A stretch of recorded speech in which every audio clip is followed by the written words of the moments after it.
By the way, the word jazz actually came into existence before jazz music, or before it was associated with music.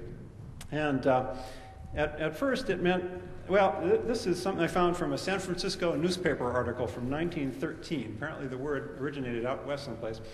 And trying to explain it, and it said, the word jazz means something like life, vigor, energy, effervescence of spirit, joy, pep, magnetism, verve, courage, happiness. Oh, what's the use? It's jazz. Well, Swipesy was also called a cakewalk, and we have another cakewalk for you by the great French composer Claude Debussy. So this will be our first example of the roots of jazz feeding back the other direction into classical music. What is a cakewalk anyway, Laura? Okay. I'm just going to try to speak out over here. Cakewalk was actually kind of a promenade that was evolved in the plantations. It was the slaves on the plantations, and they would kind of walk in their finery, and they were sort of making fun of, I wasn't supposed to say that, but making fun of their masters.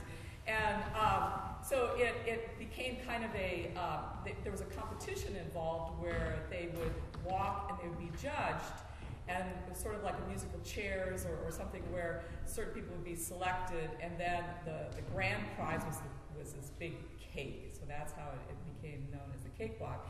And the rhythm, like John just said, this ragged rhythm, bop, bop, bop, bop, bop, bop, bop, bop, bop, bop, was kind of a rhythm that was considered to be kind of a simplified African polyrhythm that got to be used. And what ended up happening were classical composers or more accepted composers or whatever actually took up that rhythm.